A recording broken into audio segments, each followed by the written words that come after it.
Dieu veut d'abord que la vie soit changée. Ce n'est pas l'argent qui donne l'exemple de la spiritualité. Ce n'est pas la possession des biens qui donne l'exemple de la spiritualité. L'exemple de la spiritualité, c'est le courage de la vérité. Le courage de ce qui est juste, de ce qui est vrai, de ce qui est équilibré. Et c'est de vivre selon les principes de la parole de Dieu. Une vie nouvelle.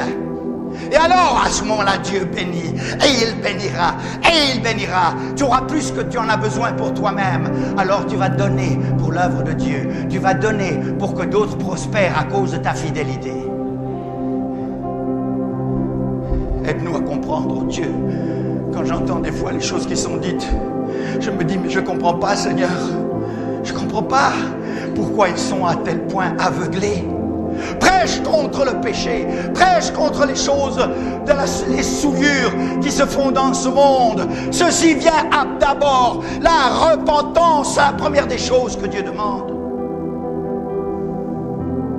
Au lieu de rejeter ce commandement, cherchons à le comprendre. Honore ton père et ta mère, afin que tes jours se prolongent sur la terre, dans le pays que l'Éternel ton Dieu te donne. Le pays que l'Éternel ton Dieu te donne, le pays de l'Éternel ton Dieu te donne, où il y a du diamant, où il y a du pétrole, où il y a des bonnes terres, où tout pousse, où il y a plein d'eau, où il y a une belle nature, où il y a une belle vie sauvage. Attention, ne détruis pas cette vie sauvage. Tes enfants, qu'est-ce qu'ils ont? Un désert après? L'égoïsme, oh l'égoïsme. Le pays que Dieu t'a donné, qu'en fais-tu? L'exploiter jusqu'à la corde? Demain, je m'en fiche. Non. Non. Honore ton père et ta mère, afin que tes jours se prolongent sur la terre que l'Éternel ton Dieu te donne. Sur la terre que l'Éternel ton Dieu te donne. Au lieu de rejeter ce commandement, cherchons à le comprendre. Tout ce que Dieu donne et dit est profitable. Tout ce que Dieu donne, oui, il y en a beaucoup qui disent, oui, Dieu donne, je vais en profiter. Ah, mais c'est pas tout. Et dit.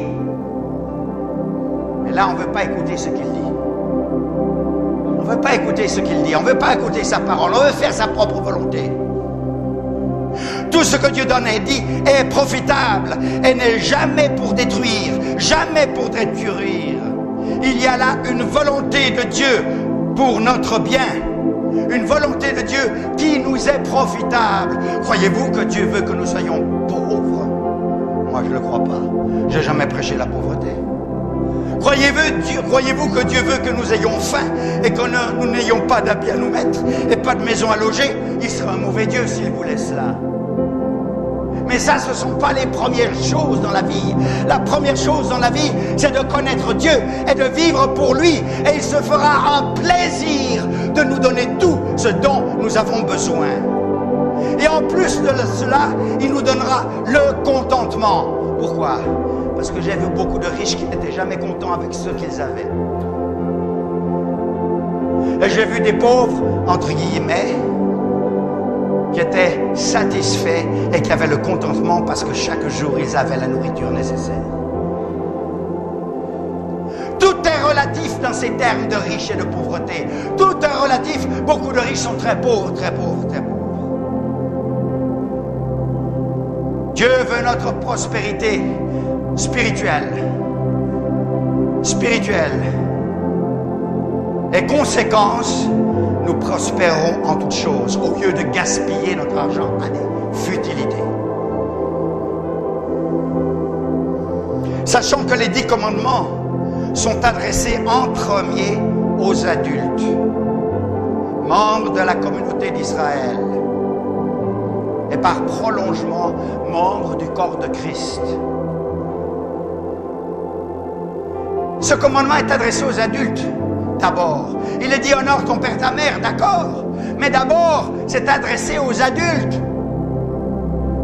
Ce sont les premiers responsables. Les plus jeunes sont concernés, bien sûr, mais ne sont pas directement responsables. Les parents sont les premiers responsables. Et c'est à eux d'enseigner les vérités divines aux enfants. Pourquoi est-ce que ton enfant ne te respecte pas? Pourquoi est-ce que ton enfant n'a pas d'égard pour toi? Eh bien parce que tu n'as rien fait pour lui. Tu l'as laissé grandir comme une mauvaise herbe. Voilà. Tu ne l'as pas éduqué. Tu ne lui as pas enseigné le respect d'autrui. Tu ne l'as pas enseigné le respect de tes parents. Ton enfant pouvait dire n'importe quoi dans la maison. Il pouvait se mettre en colère. Il pouvait t'insulter. Il pouvait te voler. Je connais beaucoup d'enfants qui volent leurs parents.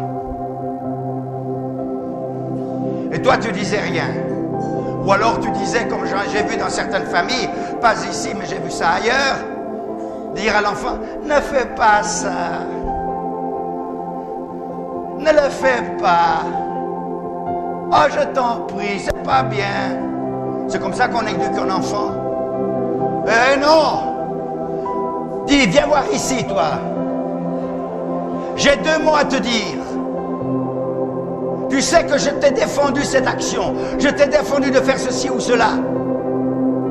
Et maintenant ça se répète. Je t'ai dit que la prochaine fois, tu aurais une claque.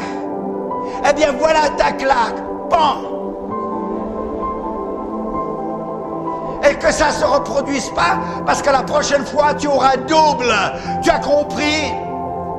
Je veux que tu me répondes. Est-ce que tu as compris? Oui, papa. Eh oui, c'est comme ça. Mais combien d'entre nous, nous ne le faisons pas? Oh, il est tellement mignon. Parce qu'il est mignon, il faut le laisser faire ce qu'il veut. Il sera plus mignon s'il vous obéit. Parce qu'en grandissant, il va devenir un rebelle.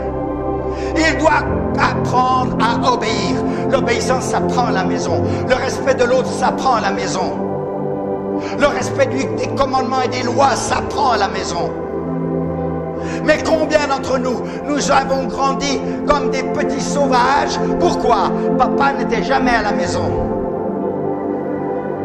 Maman nous laissait seuls parce qu'elle allait vendre au marché pour nourrir ses enfants.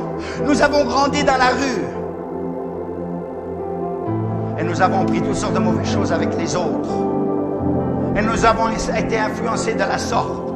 Et nous avons grandi comme papa a de l'argent, nous sommes allés à l'université. Comme papa a de l'argent, il nous a fait voyager en Europe. Mais nous sommes restés sauvages.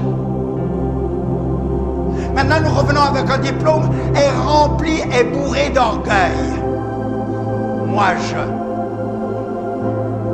Mais moi, je ne sais pas respecter son prochain. Moi, je ne sais pas respecter le commandement. Moi, je ne sais pas être un bon citoyen dans son pays. Le moi, je est absolument incapable de se soumettre. Voilà. Et ça fait un sauvage éduqué. Résultat, la pagaille. Résultat, on ne pense qu'à soi-même au lieu de penser aux autres. Qui est responsable de cela? C'est toi, papa, et c'est toi, maman. Honore ton père et ta mère. Ce commandement s'adresse d'abord à toi, papa, et à toi, maman. Ton enfant ne saura respecter son père et sa mère si toi, tu ne te respectes pas toi-même et que tu n'es pas un exemple dans ta famille. Devant tes enfants, ton fils et ta fille. Les parents doivent enseigner les vérités divines aux enfants. Cette cellule familiale, c'est là le début de la vraie civilisation et de la prospérité du pays. Vous m'entendez? Papa, maman d'abord. Ensuite, les enfants qui sont une conséquence. Mais quand papa et maman n'ont pas d'enfants, il n'y a pas moins cellule familiale, il n'y a pas moins mariage. Cessez de dire que quand il n'y a pas d'enfants, il n'y a pas de mariage. C'est pas vrai. Tu es lié à cette femme jusqu'à ce que la mort se suive. Enfant ou pas enfant, vous êtes mariés et vous vous devez l'un à l'autre. Bien sûr, c'est magnifique d'avoir des enfants, mais ici au Congo, dans la culture du Congo, mais c'est une véritable drame quand il n'y a pas d'enfants dès le premier 9 mois.